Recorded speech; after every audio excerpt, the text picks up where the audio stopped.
Bonsoir, bonsoir, bonjour. Bonsoir, bien-aimés de Dieu. On va commencer avec la lecture de la lecture de la journée d'aujourd'hui. Nous sommes un peu en retard. Nous sommes presque à 21. Je m'excuse vraiment du retard. On va commencer. On va commencer par une prière.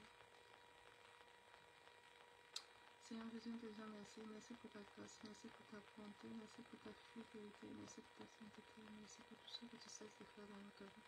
Tu as pris de nos gâter, de nous renouveler le souffle de vie. Nous voulons écouter ta parole. Nous voulons lire ta parole, Seigneur Jésus. Aide-nous à le comprendre.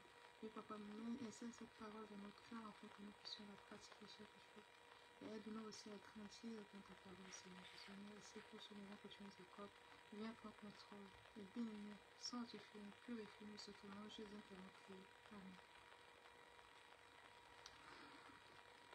Alors, première lecture se trouve dans le livre de 1 Chronique, chapitre 18. 1 Chronique, chapitre 18.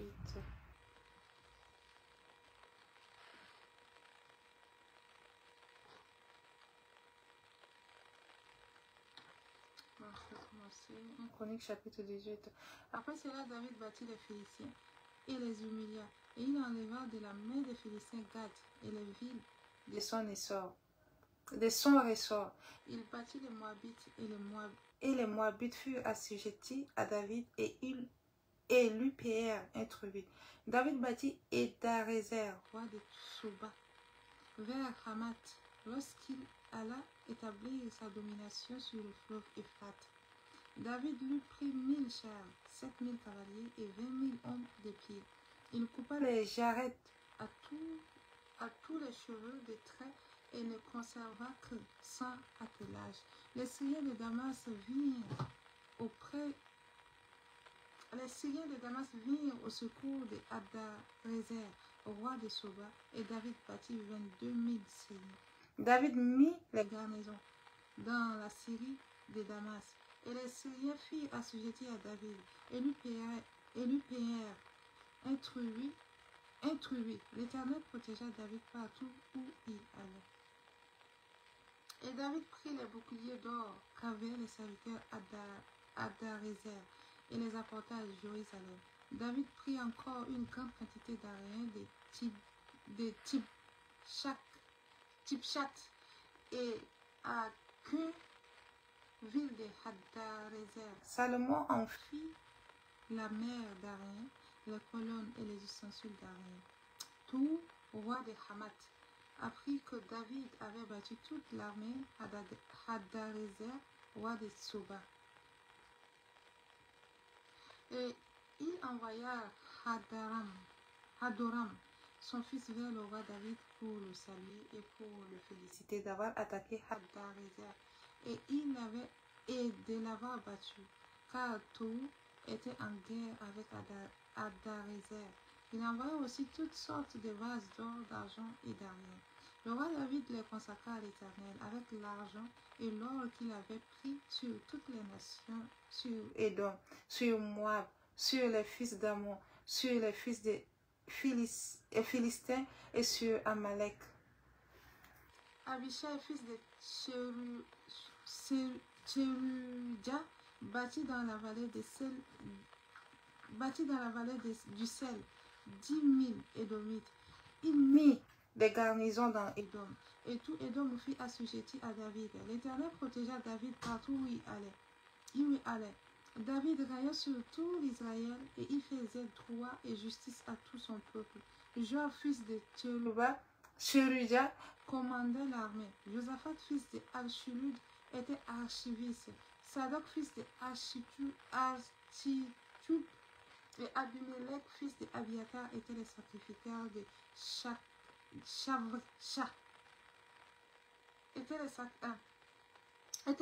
Sacrificateurs. Shavcha était secrétaire. Benadab, fils de Jéhojada, était le chef des Kérétiens et les Pélétiens. Et les fils de David étaient les premiers auprès du roi. Jusqu'à la parole de Dieu. Notre deuxième lecture se trouve dans le livre de Jonas. Jonas, chapitre 2.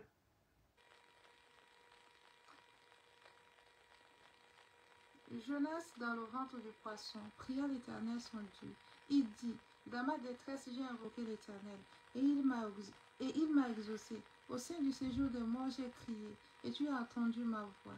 Tu m'as rejeté dans l'abîme, dans le cœur de la mer, et les courants d'eau m'ont environné. Toutes tes vagues et tous tes flots ont passé sur moi. Je disais, je suis cherché loin de ton regard, mais je verrai encore ton saint temple.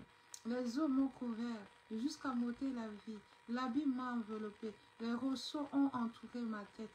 Je suis descendu jusqu'aux racines des montagnes. Les barres de la terre m'enfermaient pour toujours. Mais tu m'as fait remonter vivant de la fosse, l'Éternel mon Dieu. Quand mon âme était abattue au-dedans de moi, je me suis souvenu de l'Éternel, et ma prière est parvenue jusqu'à toi dans ton saint temple. Ceux qui s'attachent à des vaines idoles s'éloignent de la miséricorde. Pour moi, je t'offrirai des sacrifices avec un cri d'action de grâce. J'accomplirai mes vœux que j'ai faits. Le salut vient de l'Éternel. L'Éternel parla au poisson, et le poisson vomit Jonas sur la terre. Jusqu'à là la parole de Dieu. Amen. Notre troisième lecture se trouve dans le livre de Jacques. Jacques le chapitre 5. Jacques le chapitre 5. À vous maintenant riches, pleurez et gémissez à cause des malheurs qui viendront sur vous. Vos richesses sont pourries et vos vêtements sont rongés par les teigne. Votre or et votre argent sont rouillés, et leur rouille s'élèvera en montagne, et leur rouille s'élèvera en témoignage contre vous, et dévorera vos chairs comme un feu. Vous avez amassé des trésors dans les derniers jours. Voici le salaire des ouvriers qui ont moissonné vos champs, et dont vous l'avez frustré. Cris, et les cris des moissonneurs sont parvenus jusqu'aux oreilles des seigneurs des armées. Vous avez vécu sur la terre dans les voluptés et dans les délices. Vous avez rassasié vos cœurs au jour du carnage. Vous avez condamné, vous avez tué le juste, qui ne vous a pas résisté. Soyez donc patients, frères, jusqu'à l'avènement de Christ, jusqu'à l'avènement du Seigneur. Voici le laboureur attend le précieux fruit de la terre. Prenez patience à son égard, jusqu'à ce qu'il ait reçu la pluie de la première et de la dernière saison. Vous aussi, soyez patients, affermissez vos cœurs, car l'avènement du Seigneur est proche. Ne vous plaignez pas les uns et les autres, frères, afin que vous ne soyez pas jugés. Voici le juge est à la porte.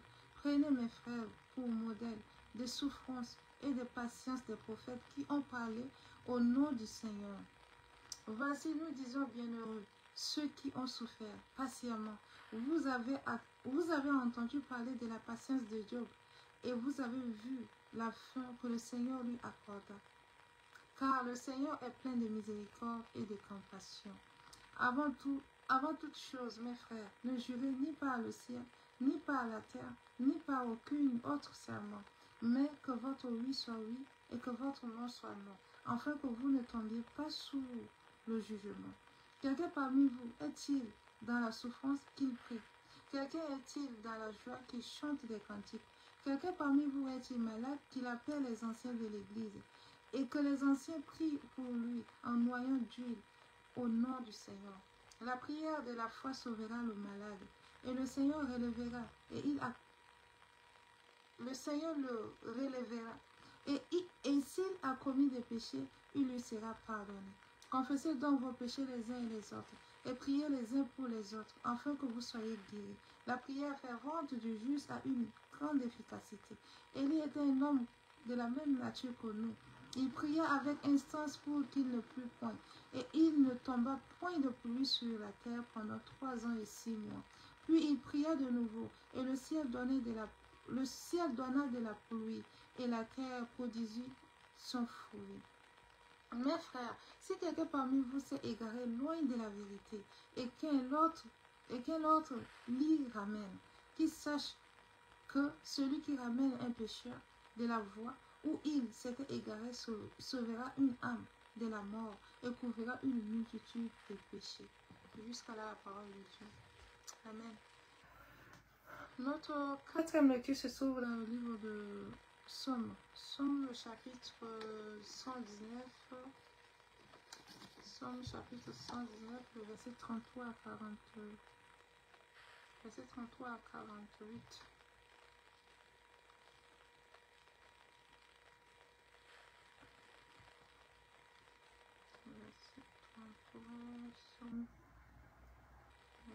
Verset 33 à 48. Enseigne-moi l'Éternel la voie de tes saluts, pour que je la retienne jusqu'à la fin. Donne-moi l'intelligence pour que je garde ta loi et que je l'observe de tout mon cœur. Conduis-moi dans les sentiers de tes commandements, car je l'aime. Incline mon cœur vers les préceptes et non vers les gains. Détourne mes yeux de la vue des choses vaines. Fais-moi vivre dans ta voie. Accomplis envers ton serviteur ta promesse, qui est pour ceux qui te craignent. Éloigne de moi l'opprobre que je redoute, car tes jugements sont pleins de bonté. Voici, je désire pratiquer tes ordonnances. Fais-moi vivre dans ta justice. L'Éternel, que ta miséricorde vienne sur moi, ton salut selon ta promesse. Et je pourrai répondre à celui qui m'outrage, car je me confie en ta parole. N'ôte pas entièrement de ma bouche la parole de la vérité, car j'espère en tes jugements. Je regarde ta loi constamment, à toujours et à perpétuité. Je marcherai au large, car je recherche tes ordonnances. Je parlerai de tes préceptes devant les rois, et je rougirai point. Je fais mes délices de tes commandements. Je les aime. Je lève mes mains vers tes commandements que j'aime, et je veux méditer tes statuts. Jusque-là, la parole de Dieu. Passons à notre cinquième et dernière lecture d'aujourd'hui, qui se trouve dans le livre de Proverbes, Proverbe 28, le verset 11. Proverbe 28, verset 11. Il se prend pour un sage, l'homme riche, mais un faible, perspicace, le démasque. Jusqu'à là, la parole de Dieu. On a fini notre lecture de la parole, notre lecture de la journée. Nous allons prier le Seigneur, pour le remercier pour ce moment qu'il nous a accordé. Bénissons le Seigneur. Éternel, nous te disons merci. Merci pour ce temps que tu nous as accordé. Merci pour ta parole, Éternel. Merci parce que l'Éternel, tu nous as donné la nourriture de notre âme. Aide-nous à la mettre en pratique, Éternel. Aide-nous, oui, Papa, à compter nos jours. Aide-nous à la pratiquer dans ce monde, oui, l'Éternel, que nous tendons vers la fin. Père, donne-nous la force.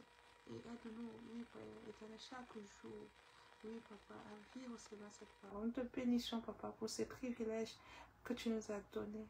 Papa, nous te bénissons pour ce nom que tu nous as donné.